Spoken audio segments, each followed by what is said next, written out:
ቆይ ምን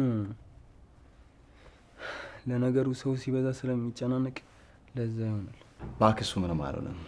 አሁን ሄደታች ከእናተ ጋር ሰዎችን ትሸኝ እንዴ? ይሄ ምን ማለት ነው? እንደውም እናንተ ውጡልን። ይሄ እኮ የወንድሜ ቤት ነው። ከሚስቱ ከእናቴና ከኔ ውጪ እዚህ ማንም እንዲኖር አልፈልግም። እባካችሁ የእናንተ እዚህ መኖር የበለጠ አሳምሟል። እባካችሁ ውጡልን።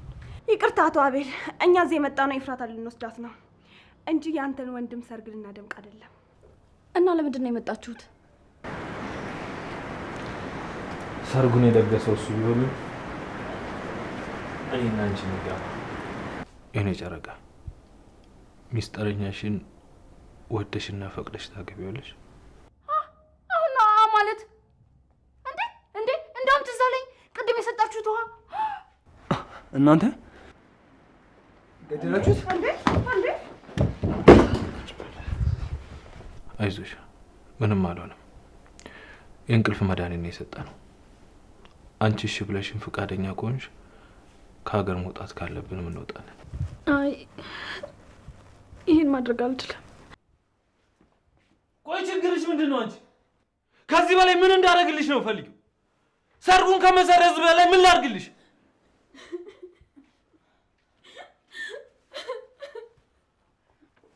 ሰርጉ አልተሰረዘም። ይሄ እንደሚሆን ታውቁት ነበር ማለት የእናንተ ልጆች ታሪክ ቢጻፍ ግን አንድ ምርጥ ታሪክ ይወጣው ነበር። እስኪ ዝም በይ። በኤፍራታ ተናገሪ። ሰርጓ ተሰረዘ ማለት ምን ማለት ነው? ለእስልምና እንዲሁም ለመላው የክርስትና እምነት ተከታዮች እንኳን ለታላቁ ጾም በሰላም አደረሳችሁ እያልን ታላቅ የምስራች ከዲኤምሲ ሪል ስቴት ይዘን መጥተናል። ጾሙን በማስመልከት ለ11 ቀናት ብቻ ለውስን ደንበኞች ለመጨረሻ ጊዜ ለሽያጭ ከወጣው ዲያስፖራ ብሎክ ቁጥር 2 ላይ ከ1.5 ሚሊዮን ብር ጀምሮ ቅናሽ በማድረግ ልናስተናግዶ ነው። ማራኪ እይታን ከጠዋት ፀሐይ ጋራ በቤቶ የሚያገኙበት ዘመናዊ መንደርን በደማቁ አለቡ መብራት እየገነባን እንገኛለን። ከስቱዲዮ እስከ ባለ 4 መኝታ ቤቶችን ከ431 ሺህ ብር ቅድመ ክፍያ ጀምሮ ከ40/60 ባንክ ብድር ጋር እንዲሁም ከወለድ ነፃ አገልግሎት ጋር በአንድ የሚያገኙበት። በዚህ ቪዲዮ ማስታወቂያ ለሚመጡ ደንበኞች ብቻ 35% ቅናሽ አዘጋጅተን እንጠብቆታለን። የዚህ ዕድል ተጠቃሚ ለመሆን አሁኑኑ ከታች ባለው ስልክ ይደውሉልን።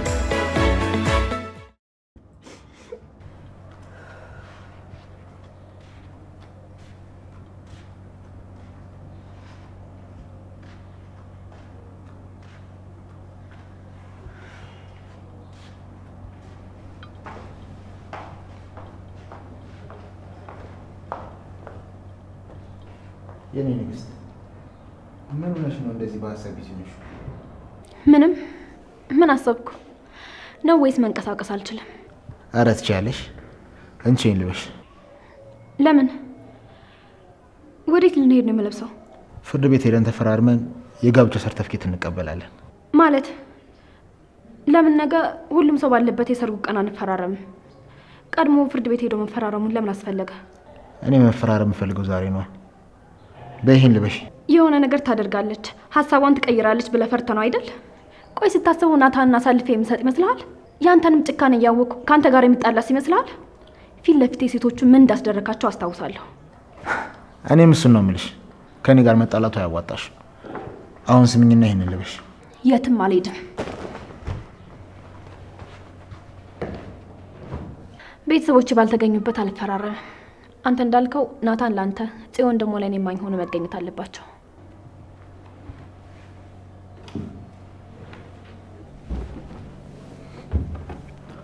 ኧረ እባክሽ። ታዲያ ወንድምሽና እናትሽስ ምን ሆነ ይምጡልሽ? ስለምንድን ነው የምታወራው? እኔ በህይወቴ እናትም ሆነ ወንድም ኖረኝ አያውቅም።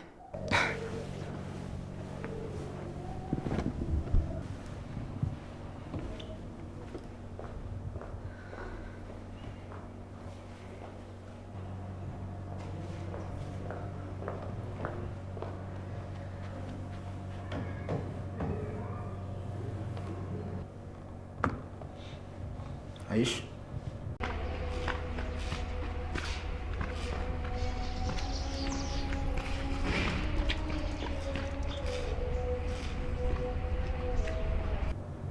እኔ ከፈለኩ አሁን ባለበት እንዲገደል ወይም ደግሞ እንዲታሰር ማድረግ ይችላል።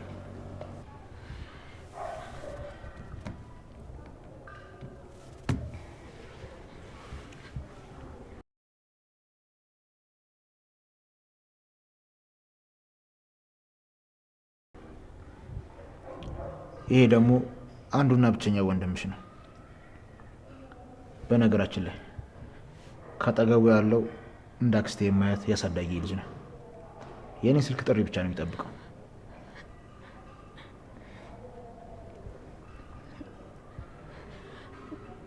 ቆይ ለምንድን ነው ሁሉ ነገር የምታደርገው? እኔ እሺ ብዬ ሁሉም ነገር ትቼ ከአንተ ጋር እየኖርኩ አይደል? አንቺ ምንም ላታረጊ ትችላለሽ። ነገር ግን በዙሪያሽ ያሉ ሁሉም ሰዎች ይህን ሰርግ ለማበላሸት የሆነ ነገር ማድረጋቸው አይቀርም። ቆይ እነሱን ስለፈራቸው ነው አይደል ዛሬ እንድንጋባ የፈለግከው? ቆይ እኔ እኮ ከፈለግኩኝ በእኔ ህይወት እኮ እነሱ አይመለከታቸውም። ታዲያ አንቺ ፈቃደኛ ከሆንሽ ዛሬ መፈራረሙ ለምን ፈራሽ? ለማንኛውም 5 ደቂቃ ሰጥቼሻለሁ። ለብሰሽ ነይ፣ መኪና ውስጥ እጠብቅሻለሁ።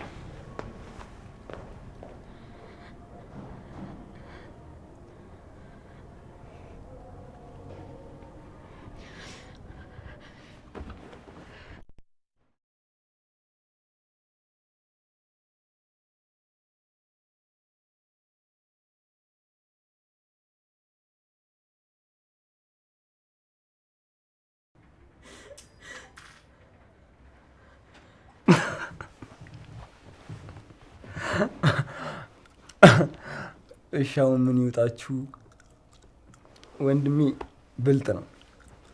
ቆይ እናንተ እነሱ ከተዋደዱ ምን ቤት ናችሁ?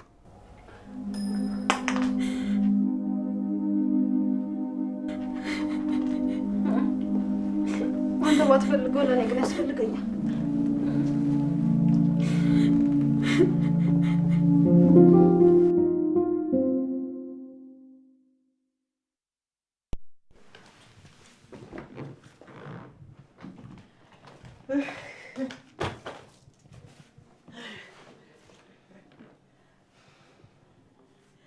ይሄ ምን የሚሉት ቀልድ ነው?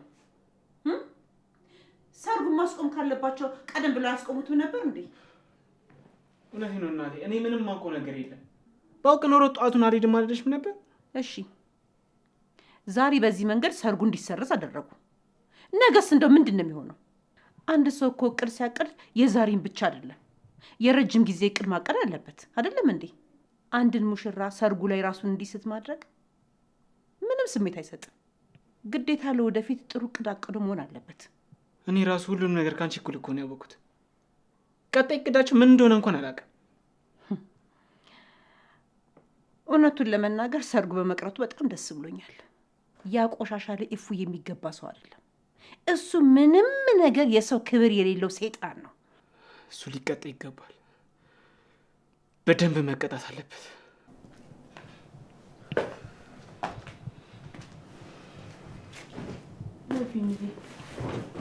ምን ተፈጠረ? ምን አዲስ ነገር አለ? ምንድን ነው እንዴ? ቆይ እኛ ከወጣን በኋላ የተፈጠረ ነገር አለ እንዴ? ያ ቆሻሻ ሁሌ አንድ እርምጃ እንደቀደመን። ወይኔ ቢኒያ፣ ብዙ ነገር እኮ አስበን ነበር። ያ ደደብ ነገሩ እኛንን ደደቦቹ ቀድመን አንድ መንገድ መፈለግ ሲኖርብን የሰርጉን ቀን ጠበቅን። እንደማያምን እያወቅን ተሸወድን። ለምን የተፈጠረውን ነገር አትናገርም እንዴ? ምንድነው ዙሪያ ጥምጥም መሄድ? ያፌትና ኤፍራታ ትናንት ነው በፍርድ ቤት ተፈራርመው በህግ የተጋቡት። የዛሬው ድግስ እኛን ለማናደድ የተዘጋጀ ፕሮግራም ነበር። በቃ ይሄ ሰውዬ ልጄን በግድ አስሮ ይዟት ነው።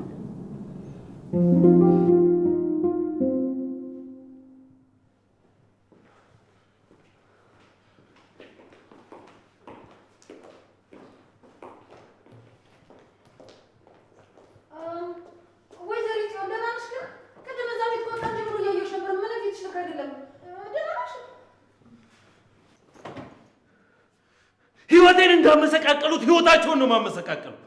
እባክህ እናታን ተረጋጋ። ያንተ እንደዚህ መሆን ለእኛ ምንም የሚጠቅመን ነገር የለም። በቃ መጀመሪያ የሚያቀድነው እቅድ ትክክለኛ እቅድ አልነበረም። ያፌትን ግን ሳላደንቀው አላልፍም። በእናንተ ቤት ከእናንተ ውጭ ብልጥ የለም። ወይዘሮ ሉሊት፣ አሁን በዚህ ሰዓት እንደዚህ አይነት ወሬ የሚወራበት ሰዓት ነው እንዴ? እኔ ምን አደረግኩ? እውነታውን ነው የተናገርኩት። በቃ እቅዳችሁ የደካሞች እቅድና ደግሞ ተሸንፋችኋል። በቃ ምኑ። አንቺ ሴትዮ አፍሽን ዝጊ። ዋላ በእጄ ሰበብ እንዳትሆኝ ነግሬሻለሁ። ወንድሜ እንዴ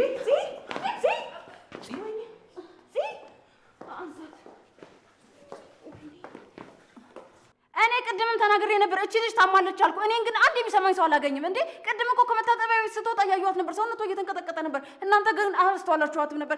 እዚህ ቤት ለነገሩ ሁሉም ሰው የራሱን ስሜት ነው የሚያዳምጥ፣ ማንንም ሰው የሚያስተውል ሰው የለም። ቤዝ እባክሽ ይህችን ሴትዮ ካጠገቤ አርቅልኝ፣ አለበዚያ አንቄ ነው የምገላት። አሁን ደግሞ እኔ ምን አደረግኩ? እውነታውን ነው የተናገርኩት። አሁን ሳበዛችሁት።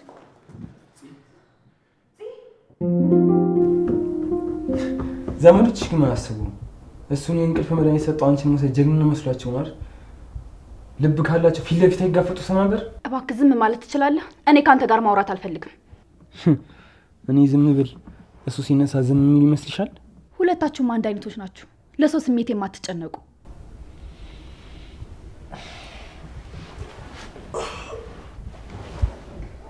ቆይም ተፈጥሮ ነው እንዴ?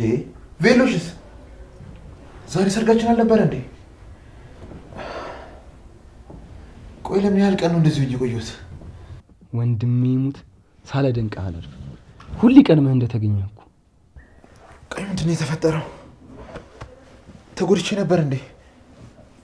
ምንድን ነው ያደረጉኝ? ንግስትህን ለመውሰድ ብለው አንተ እንድተኛ ያደረጉ። ይመቻቸው። ግን ደካማ ጎኔን ተጠቅሞ ያንን ውሃ እንድሰጥህ አደረጉ።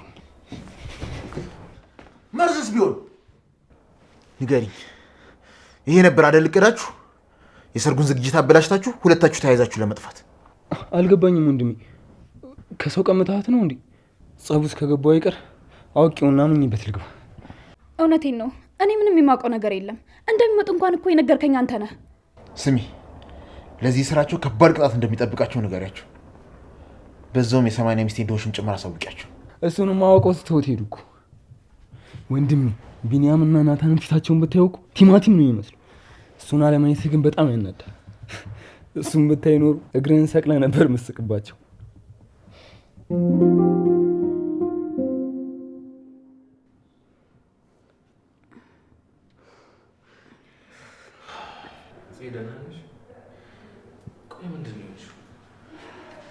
ደህና ነኝ ወንድሜ። ቅድም እዛ ደንግጬ ስለነበረ የሱ ስሜት ነው የሚሆነው። በዛ ላይ ደግሞ ጫማዬም አልተመቸኝም፣ ለዛ ነው። ግን ቆይ ጽ እርግጠኛ ነሽ ምንም ነገር የሚያሰጋ ነገር የለም? ቆይ ለምንድን ነው ሆስፒታል ማን ሄደው? አይ ሐኪም ቤት የሚያስፈልገው ነገር አይደለም። በቃ ደህና ነኝ። እናንተ አትጨናነቁ እሺ። ዋናው አንቺ ደህና መሆንሽ ነው። ቤዚ፣ የሚጠጣ ነገር የት እንዳለ ታውቂያለሽ? መጠጥ? ቆይ ወንድሜ ሁሉንም ነገር በመጠጥ መርሳት የምችል ይመስልሃል እንዴ? መጠጥ የደካሞች መደበቂያ ነው። ቤዝ፣ እባክሽ የት እንዳለ ካወቅሽ ስጭኝ። ከዚህ በላይ እዚህ ላይ መቆየት አልፈልግም። እሺ በቃ እዛ ጋር አለለ። እሺ አመሰግናለሁ። ከቻላችሁ ብቻዬን መሆን ስለምፈልግ አንዳችሁም እንዳትመጡ። እሺ እንዳልክ፣ ግን ራስን እንዳትጎዳ፣ ብዙ እንዳትጠጣ።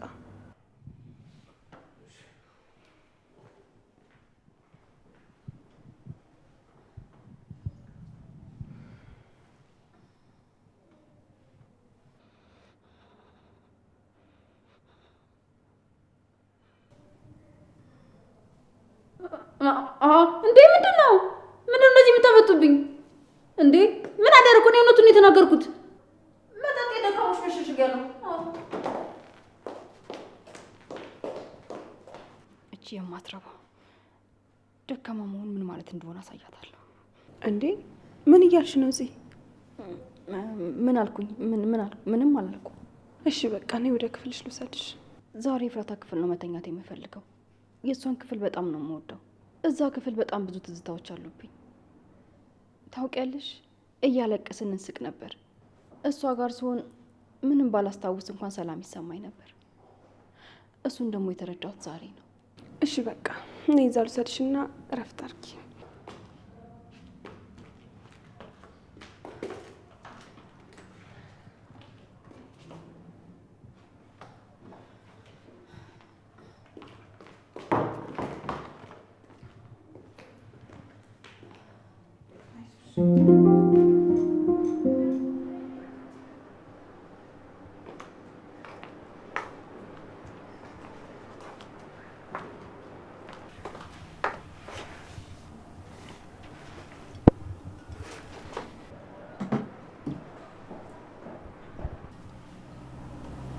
ናቱ ናቱ ምንድነው? እናታችሁ ትሁኝ እኔ ልተኛበት። ተነስና ሻወር ውሰድ። ከእውነታው መሸሽ የለብን። እውነታውን መጋፈጥ የለብን። እውነት በሌለበት ዓለም የትኛውን እውነታን መጋፈጥ? እዚህ ምድር ላይ አስመሳይ ሰው ብቻ ነው መኖር የሚችለው። እኔ ደግሞ ለዛ አልታደልኩ። ተው ናቱ፣ አትሳሳት። ማስመሰል መታደል አይደለም። በአሁን ጊዜ እንዳንተ አይነት ሰው ማግኘት ነው ከባዱ ነገር። ደግሞ ማስመሰል፣ ማታለል፣ በሰው ሀዘን መደሰት መታደል ሆኖ አያውቅም።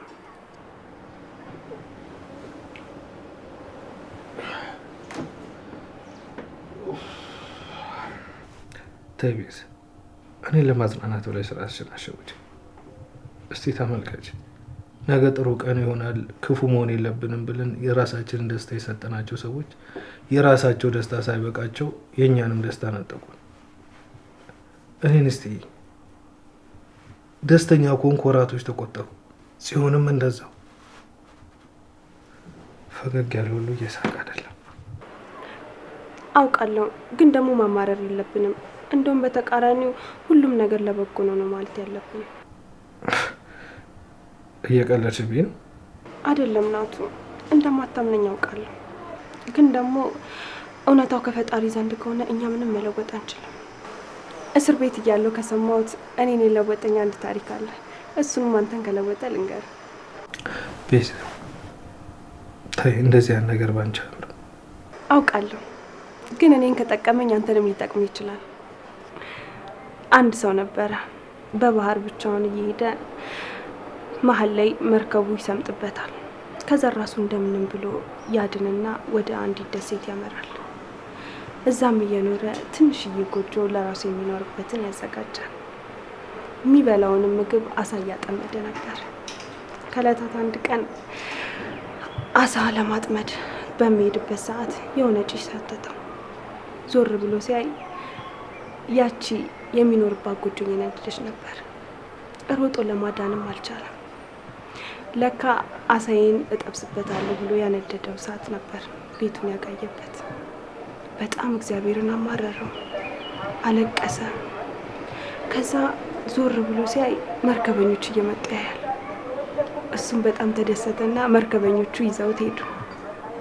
ከዛ እዚህ አካባቢ እኮ ማንም ሰው መጥቶ አያውቅም፣ እንዴት መጣችሁ ብሎ ሲጠይቃቸው ጭስ አይተን ነው እሳት እየነደደ ከሩቅ ስናይ እዚህ አካባቢ ሰው ሊኖር ይችላል ብለን መጣን አሉት። እሱም ተገረመ። ለካ ትንሿን ጎጆዬን ያፈረስክብኝ ወደ ትልቁ ቤቴ ልትወስደኝ ነው ብሎ አመሰገነ።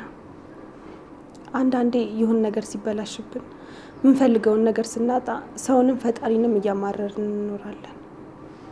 ካጣነውና ከጎደለብን ነገር ጀርባ ብዙ ጥሩ ነገሮች እንደምናገኝ እንዘነጋዋለን። በችግራችን ጊዜ መቅረብ ያለብንን ፈጣሪን እንዘነጋዋለን። ከዛም አልፈን የችግራችን መወጫ የሆነውን ፈጣሪን ራሱን እንወቅሰዋለን። ያጣነውን ነገር ለሰጠን ፈጣሪ ልናመሰግነው ይገባል። የተሻለ ነገር እያዘጋጀልንም ሊሆን ይችላል። እኔ ምን ያራጣሁት ነገር አለ? ምን ኖሮ ይላመስገን? እስቲ ንገሪኝ። ያለኝን ሁሉ ሲወስድብኝ ይህም ነገር ያልፋል ለበጎ ነው ልል የሚችለው እንዴት ነው? እባክሽ ቤስ በቃ ተይ። እስከ ዛሬ ራሴን የሸወድኩት ይበቃኛል። አሁን በቃ ልተኛ። ራሴን በጣም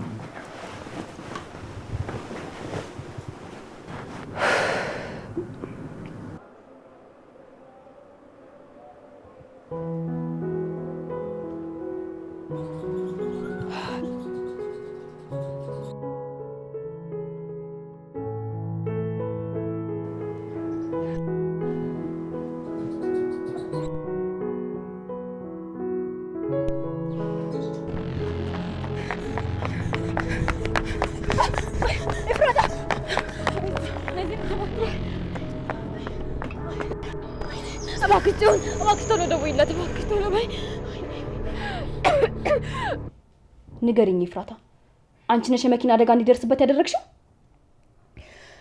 ከዚህ ሁሉ ነገር ጀርባ ያለው እሱ ነው። ከመጀመሪያው ከጭንቅላቱ ጀምሮ የአባዬ ሞት፣ የኔ መታገት፣ ሁሉም ነገር የሱ ስራ ነው። እቤቱ ወስዶ አስሮኝ ነበር። ከዛ የሆነ ቀን የማመልጥበት አጋጣሚ ሳገኝ ሙሉ ቤቱን ስፈትሽ የአባዬን ስልክና አባዬ ሲገደል እጁ ላይ ያገኘሁትን ቁልፍ ሸሚዙን አገኘሁት።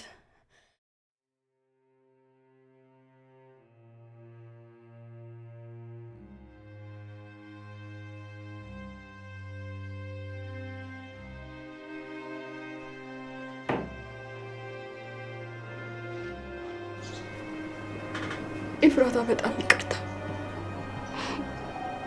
ከበፊቱ የበለጠ አሁን የጎዳውሽ ያ አረመኔ በከባድ ነገር አስፈራርቶሽ ነው እንድታገቢ ያደረገሽ።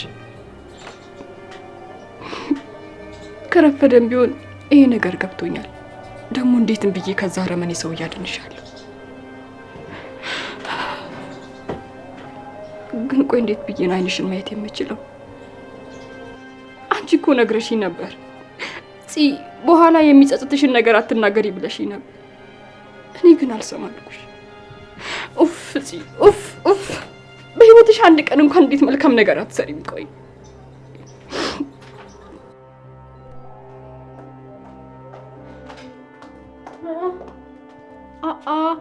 አጅሪት ጓደኛሽ ናፍቃሽ ነው እንዴ እሷ ጋር መተሻደሽው?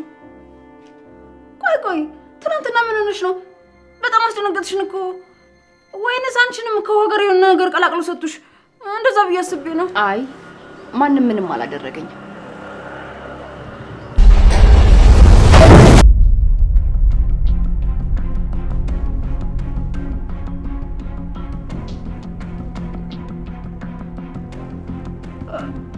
እንዴ ጽዮን ምን ሆነሻል? ደህና ነሽ?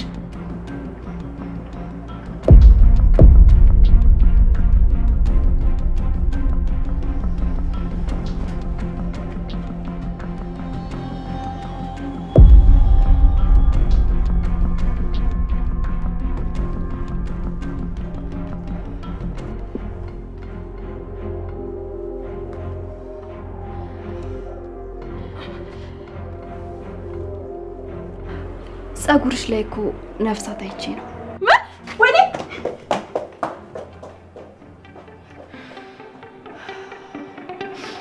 ህይወቴን እንዳዘበራረቅሽ ህይወትሽን አዘበራርቋል። ቀን በቀን በፍራቻ እንድትኖሪኝ የማደርግሽ ታይኛለሽ። ከዚህ ቤት በራስሽ ፍቃድ በቃኝ ብለሽ እንድትወጪ ካላደረግኩሽ እኔ ጽዮን አይደለም።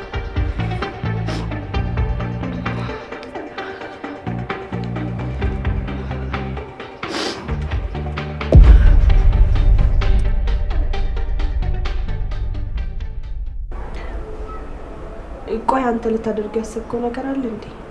ያሰብከው ነገር ካለ እኔ ላግዝ ዝግጁ ነኝ። እኔ እንጃ አሁን ላይ ምንም ማሰብ እየቻልኩ አይደለም። አይምሮዬ በስነ ስርዓት እየሰራልኝ አይደለም። አሁን ላይ ግን መጀመሪያ ለእህቴ ጤንነት ነው ቅድሚያ የምሰጠው። እሷን ወደ ሆስፒታል ወስጄ ማሳየት አለብኝ። አዎ የጽ የማታ ሁኔታዋ በጣም ያስፈራ ነበር። ክፍልሽ ገብተሽ ተኝ ስላት እንኳን አይኔ ኤፍራታ ክፍል ውስጥ ነው የምተኛው ብላ እዛ ነው ያደረችው። ምናልባት ያሳለፉት ጊዜ ትዝ ብሏት ይሆናል። ጽ ከታመመች በኋላ ኢፉ ከጎኗ ተለይታ አታውቅም። እየሰደበቻት እያስቀየመቻትም ቢሆን እሷ ተንከባከባ ነበር። ታውቃለህ ማታ ተንበርክከ ቀለበት ልታደርግላት ስትል ኤፍራታ አይን ውስጥ ተስፋ መቁረጥ፣ ባዶነት ነው የሚታየው። ሳስበው ግን ግምታችን አሁን ላይ ልክ አይደለም። ያ ሰውዬ በሆነ ነገር እያስፈራራት ነው ያለው። ተይ እባክሽ ቤት እንደዚህ እያልሽ ራሴን እንድሸውድ አታርጊ። እኔ ራስን እንድትሸውድ አልፈልግም፣ ግን ከዚህ ከጋብቻ ጀርባ የሆነ የተደበቀ ነገር አለ። አይታሃታል? የሰውየው አክስት ከላይ ይዛት ስትወርድ ፊቷ ላይ ሀዘን ነበር የሚታየው። ፊቷ ላይ ፈገግታ እንኳን አይታሃል? እሱ እኔ ሊያደርገችው ነገር እንቅልፍ ስለነሳት ነው። ቤዝ ስለ ኤፍራታ እየተከራከርሽ እኔን ለማሳመን አትሞክሪ። እሱ ያለቀለት ጉዳይ ነው። አሁን በቃ እጄ እህት ይለያት።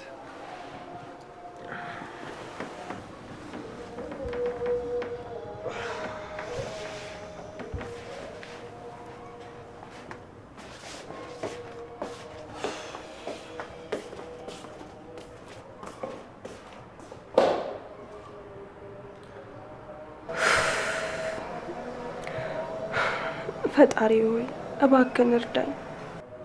አውቃለሁ እንደ በደሌ ብዛት አንቺ ማንሽ ልትለኝ ትችላለህ። ማረኝና አግዘኝ። አንተ ማሪ አይደለክ? በድሮ ማንነቴ ሳይሆን አሁን ባለው ማንነቴ አይተህ እርዳኝ።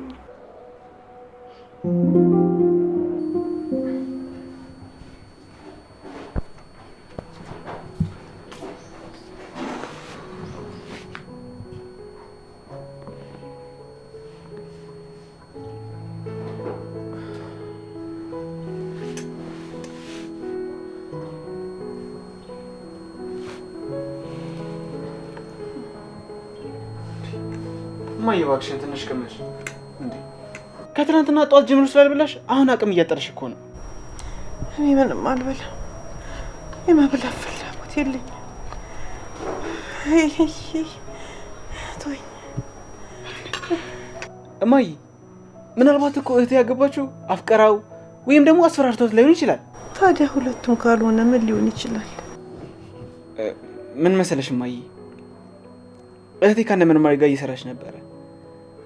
ምናልባት ከሱ ጋር አውርተው እኮ ያፊትን በእንደዚህ አይነት ነገር ለሚያዛስበው ሊሆን ይችላል። ምን?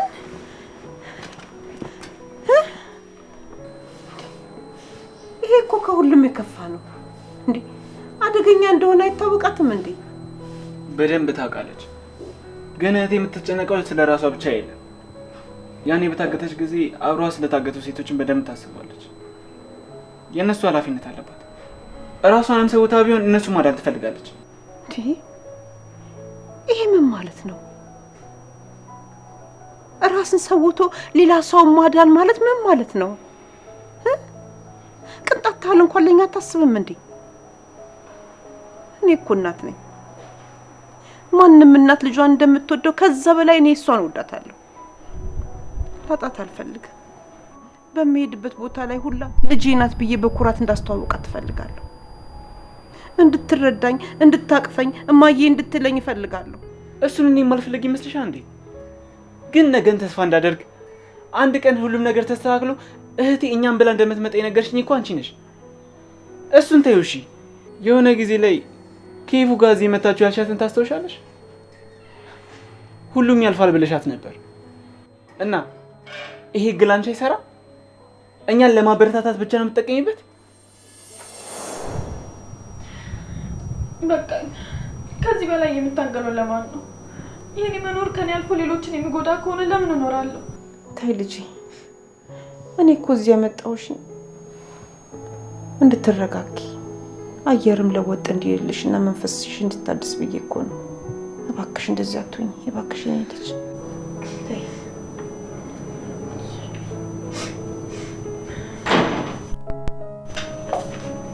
እንዴ ኢፉዬ ምን ሆነሽ ነው? ደህና ናት፣ አንተ አታስብ። ተይ እማዬ፣ ኢፉን በጣም ነው የማውቃት። ኢፉዬ ምን ሆነሽ ነው? የተፈጠረ ነገር አለ? ያውሻ ድጋሚ ያገኘሽ እንዴ? ዳጊ፣ ከምታስበው በላይ ባዶነት ተሰማኝ። የምኖርለት አላማ አጣሁ። በእኔ ምክንያት ደግሞ በዙሪያ ያሉ ሰዎች ተጎዱ። እሺ እኔ ምን ላድርግ? ልጄ እባክሽ እንደዛ አትበይ። ከዚህ በፊት ብዙ አስቸጋሪ ነገሮችን አላለፍሽም? ይህም ያልፋል እኮ። ነይ እስቲ እናንተም ተኛ። ነይ አንድ የንጉሥ ታሪክ ልንገራችሁ። አንድ ንጉሥ አማካሪዎቹን ሰበሰበና እንዲህ ሲል አዘዛቸው። ስከበርም ሆነ ስዋረድ፣ ሳገኝም ሆነ ሳጣ፣ ስደሰትም ሆነ ስከፋ፣ ድል ሳደርግም ሆነ ድል ስሆን፣ በዚህ ሁሉ ውስጥ ላስታውሰው የምችል መንገድን ሁሉ የሚመራኝ፣ ከልክ አልፌ እንዳልሄድ ከልክም ወርጄ ደግሞ ዝቅ እንዳልል በማስተዋልና በጥበብ የሚያሳልፈኝን አንድ አረፍተ ነገር ፈልጉ አላቸው። የተወሳሰበ ፍልስፍና አልፈልግም። ቀላልና ግልጽ የሆነ አረፍተ ነገር እንፈልጋለሁ። ይህን ሳትይዙ እንዳትመጡ ብሎ አላቸው። አማካሪዎቹን ከቤተ መንግስቱ ወጡ። ለ4 ወር ሙሉ መከሩ፣ አወጡ፣ አወረዱ፣ አንዱን ጣሉ፣ አንዱን አነሱ። ብዙ ከለፉ በኋላ አንድ ድምዳሜ ላይ ደረሱ። የደረሱበትንም ሀሳብ በብራና ላይ ጽፈው ወደ ንጉሱ ዘንድ መጡ። የተጠቀለለውን ብራና ሰጡት። ንጉሱም ገለጠና አነበበው። እንዲህ ይል ነበር፣ ይህም ያልፋል። ለምን አላቸው ንጉሱ። በየትኛውም የዝናና የስልጣን ሰገነት ላይ ብትደላደል ይህም ያልፋል ብለህ ካሰብክ ግፍን አትሰራም፣ ፍትህም አታዛባም፣ ድሃንም አትበድልም፣ ከልክም አታልፍም። ራስን ዘላለማዊ ነኝ ብለህ ካሰብክ ጊዜ የማይቀየር ዓለምን ፊቷን የምታዞርብህ ካልመሰለክ ነገሮች በቅጽበት ይቀያየራሉ። ራስ በፈጠርከው ወይኒ ትወረወራለህ፣ ባወጣው ህግ ትቀጣለህ፣ በቆረጥከው ዱላ ትመታለህ፣ ባሳደግከው ውሻ ትነከሳለህ። ስለዚህ አሁን የተቀመጥክበት ዙፋን፣ የምታንቀጠቅጥበት ስልጣን ይህም ያልፋል ብለህ አስበው። ተቀናቃኞችን እንዳሸነፍክ፣ ዓለምን ጠቅልለህ እንደያዝክ፣ ሁሉ በእጅህ ሁሉ በደጅክ እንደሆነ፣ በለስ እንደቀና፣ አንደኛ እንደወጣ፣ እንደተጨበጨበልህ፣ እንደታፈርክና እንደተከበርክ ሆነ አትቀርም። ይሄ ሁሉ በጊዜው ያልፋል። እነዚህ በዙሪያ ያሉ አፋሽ አጎንባሾች ሁሉ ሳታስነጥስ ይማር፣ ሳትወድቅ እኔን፣ ሳይበርድል ድርብልህ የሚሉ ሁሉ ሳትጠራቸው አቤት፣ ሳትልካቸው ወዴት የሚሉት ሁሉ እነዚህ ሁሉ ያልፋሉ። ካንተ በፊት ሌሎች ነበሩ፣ ካንተ በኋላም ሌሎች ይመጣሉ። ከፊትስ ሌላ ባይኖር ኖሮ ከኋላ ሌላ ባልመጣ ነበር። በጊዜ ውስጥ ትላንት፣ ዛሬ፣ ነገ አሉ። ዛሬ ትላንት፣ ነገ ደግሞ ዛሬ እየሆኑ ያልፋሉ። አንተ ሌሎችን እንደተካ ሁሉ ነገም ደግሞ አንተን የሚተካ ይመጣል። አንተ ሌሎችን እንዳሰርክ ሁሉ የሚያስር ደግሞ ይመጣል። አንተ እንደቀበርክ ሁሉ ቀባሪህም ይመጣል። እስኪ ለቀስተኞች ነይ። የዛሬ ቀባሪ ሁሉ ነገ ተቀባሪ ነው። ማንም ራሱን የሚቀብር የለም። ሌላውን እንደቀበረ ሁሉ እሱንም ሌላ ሰው ይቀብረዋል እንጂ። እና ይህም ሁሉ ያልፋል ብለህ ካሰብክ ሁሉም በልኩ፣ ሁሉም በገደቡ ታደርገዋለህ። የሌሎችን ታሪክ አጥፍተህ፣ የሌሎችን ሐውልት ሰብረህ፣ የሌሎችን ስም ደምስሰህ፣ የሌሎችን ዋጋ አርክሰህ መኖር ትችላለህ፣ አቅሙና ስልጣኑ እስካለ ድረስ። ነገር ግን ይህም ሁሉ ያልፋል። ያንተንም ታሪክ የሚያጠፋ፣ ያንተንም ሐውልት የሚሰብር፣ ያንተንም ስም የሚያጎድፍ በተራው ሌላው ይመጣል። የሚተካህን የምትፈጥረው ዛሬ በምታደርገው ተግባር ነው። ክፉ ከሆንክ ክፉ ይተካሃል፣ ርዕቱ ከሆንክ ርዕቱ ይተካሃል። ይሄ ሁሉ ታሪክ አልፎ ብትወርቅ፣ ብትነሳ፣ ብትሰበር፣ ብትጠገን፣ ብትረሳ፣ ብትታወስ፣ ብታጣና ብትነጣ፣ ከላይ ወደታች እንዳየ ሁሉ ከታች ወደ ላይ ብታየም ያሰብከው ቀርቶ ያላሰብከው ቢመጣ ይህም ሁሉ ያልፋል ብለህ አስበው። ይህም ያልፋል ብለህ ካሰብክ ተስፋ አትቆርጥም። ነፍስ ሳትወጣ አትሞትም። ራስህን ለብስጭትና ለቁጣ ለትካዜ አሳልፈህ አትሰጥም። ከሞት በኋላ ትንሣኤ፣ ከእስር ቤት በኋላ መፈታት እንዳለ ታያለህ። የድል ጫፍ ሽንፈት እንደሆነ ሁሉ የሽንፈት ጫፍም ድል ነው። የስልጣን ጫፍ መውረድ እንደሆነ ሁሉ የውርደትም ጫፍ ስልጣን ነው። የብርሃን ጫፍ ጨለማ፣ የጨለማም ድንበሩ ብርሃን ነው። የበሽታ ጫፍ ጤና፣ የጤናም ጫፍ በሽታ ነው። ዓለም ቋሚ አይደለችም። ጊዜ ወደፊት ብቻ ነው የሚሄደው። እስር ቤቱ ሲተከል የነበሩት የሉ። ስለዚህ አንተም እዛ እስር ቤት ውስጥ አትኖር። ችግር ሲፈጠር የነበሩት የሉ። አንተም እዛ ችግር ውስጥ አትሰምጥም። እንደሚያልፍ ካመንክ ለማለፍ ትጥራለህ። እንደማያልፍ ካመንክ ግን ያለህበትን ትቀበላለህ። የተቀበልከውን ነገር ደግሞ አትለውጠው። ችግርን ያልፋል ብለህ ካሰብክ ወደ ውጭ ታያለህ፣ ወደ ውጭ ትመለከታለህ፣ ወደ ውጭ ታልማለህ። ሰው የሚኖረው ከስጋው በላይ ለህሊናው ነው። ውድቀት ለስጋ መኖር ስትጀምር ይመጣል። ክብርና ድል ደግሞ ለህሊና መኖር ስትጀምር ይመጣሉ። እባብ ሲደበደብ አናቱን ይከላከላል። ለምን? አናቱ ደህና ከሆነ የተቆረጠ አካል እንኳን ቢኖረው ይቀጠላል። የተጎዳ አካል እንኳን ቢኖረው ይፈወሳል። አናቱን ከተመታ ግን አለቀለት።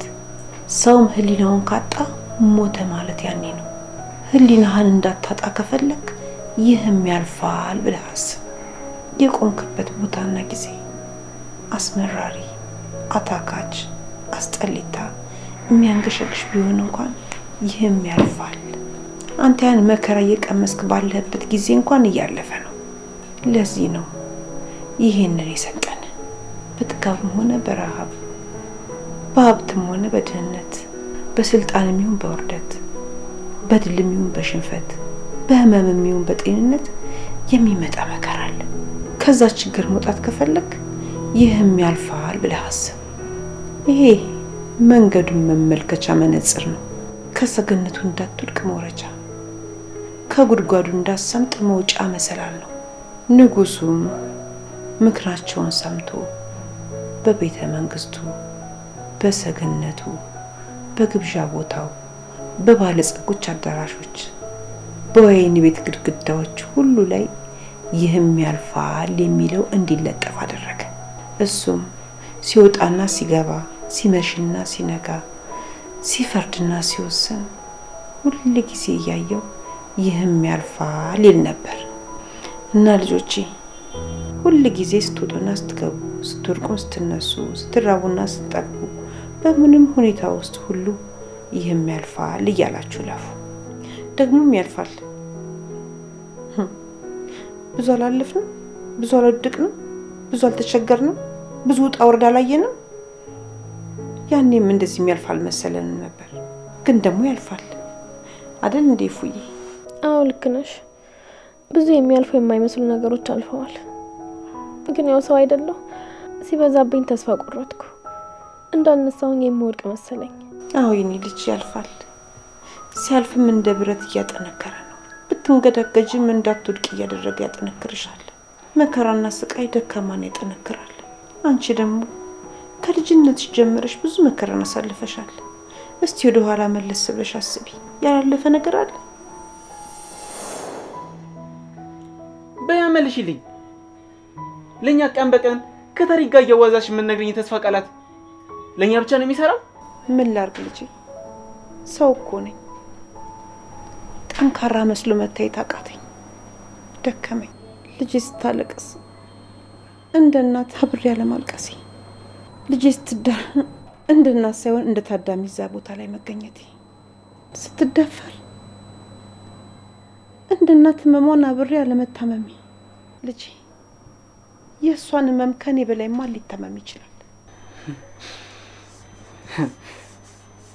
በቃሽ፣ ከዚህ በላይ ራስሽን አታሳምሚ። ግን ቆይ እኔ እንደው እንደማይሰማኝ ነው ይመስልሽ? ያፌትን መበቀል ማልፈልግ ይመስልሻል? እኔ ምንም የማይሰማኝ ውስጥ የማይታመም ነው ይመስልሽ? ልጄ ይቅር በለኝ። አንተ አይሰማህም ለማለት ፈልጌ እኮ አይደለም። በቃ እኔ የምሄድበት ቦታ አለ፣ ከፈለግሽ መውላት ትችያለሽ። ዳግዬ እባክህ አንተ እንኳን ተረዳኝ።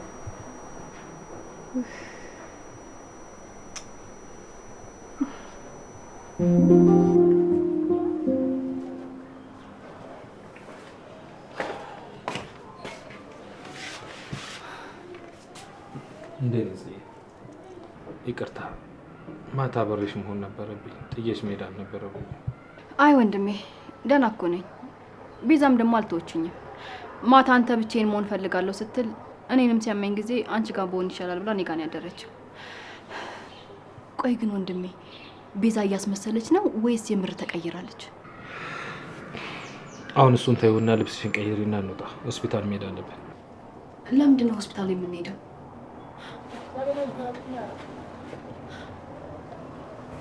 ወንድሜ አመመህ እንዴ? ንገረኝ፣ ምንህን ያመመክ? ለእኔ አይደለም ለአንቺ ነው። ማታ እንደዛ እየተንቀጠቀጥሽ ስትወድቂ ሰው ባይኖር አስበሽዋል? ሲጀመር ትላንት በራሳችን ሀሳብ ተውጠን ማሰብ ተስኖን ነው እንጂ ማታ ነበር መሄድ የነበረብሽ። ምናልባት ያኔ ስትወድቂ ማስታወስ ካለመቻልሽ በተጨማሪ ዶክተሮቹ ያላስተዋሉት ሌላ ህመም ሊኖር ይችላል። ስለዚህ መሄድ አለብሽ። ወንድሜ አሁን እኮ ደህና ነኝ። በቃ አላመመኝም። አሁን ደህና ነኝ። ይኸው ከፈለክ አሁን ስታይ ምን ነው በሽተኛ የሚመስለው? እንደውም ስትታይ አንተ ነህ የታመምክ የምትመስለው። እና ሄደክ ብትታይ ባይ ነኝ። ጽኔ እየቀለድኩ አይደለም። አሁን ወራጅና ልብስሽን ቀይረሽ እንውጣ። ጤነኛው እኛ አትሆኚ አንቺ ሳትሆኚ ዶክተሮቹ ነው የሚወስኑት። ኡፍ ወንድሜ በቃ አልሄድም። ይኸው በቃ አላመመኝም አልኩህ አይደል እንዴ? ይጫውን እሷ በዛው። ኧረ መሄድ አትፈልጊም? አዎ አልሄድም። እንደዛ ነው። ተሸክሜም ቢሆን ወስድሻለሁ።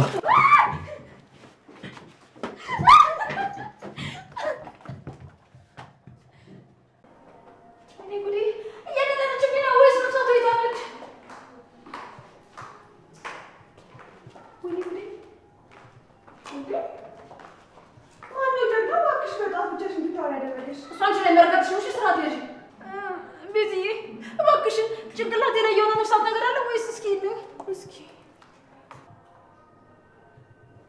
እኔ አላምንም ሉሊት፣ እኔ እንደዚህ አይነት ነገር በጣም ነው የምፈራው። እንዳትጠጊ ቤዝዬ እባክሽን።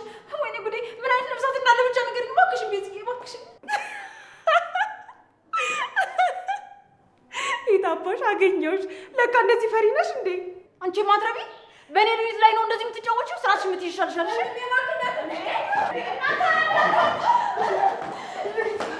ሉሊትዬ እባክሽ አለኝ። ወንድሜ በግራት ቤት ካልወሰድኩሽ እያለ ነው። እዛ ከሄድኩኝ ደግሞ ዶክተሮቹ ለማስታወስ እንዲረዳሽ ብለው መድኃኒት ይሰጡኛል። እኔ ደግሞ በፍጹም መድኃኒት መውሰድ አልፈልግም። መድኃኒት እንዴ ናታንዬ፣ እሷ እኮ በደንብ ደህና ነች እኮ። ደግሞ አስገድደህ እሷን መውሰድ የለብህም። ይኸውልህ እሷ የሚያስፈልጋት እንክብካቤ ነው። እሱን ደግሞ እኛ አለን፣ በደንብ እንንከባከባታለን። እንዴ ጽዮን፣ መዳን አትፈልጊም እንዴ? ለምንድን ነው መድኃኒት መጠቀም አልፈልግም የምትይው? ቆይ ወንድምሽንስ በዚህ ልክ ለምንድን ነው የምታስጨንቂው?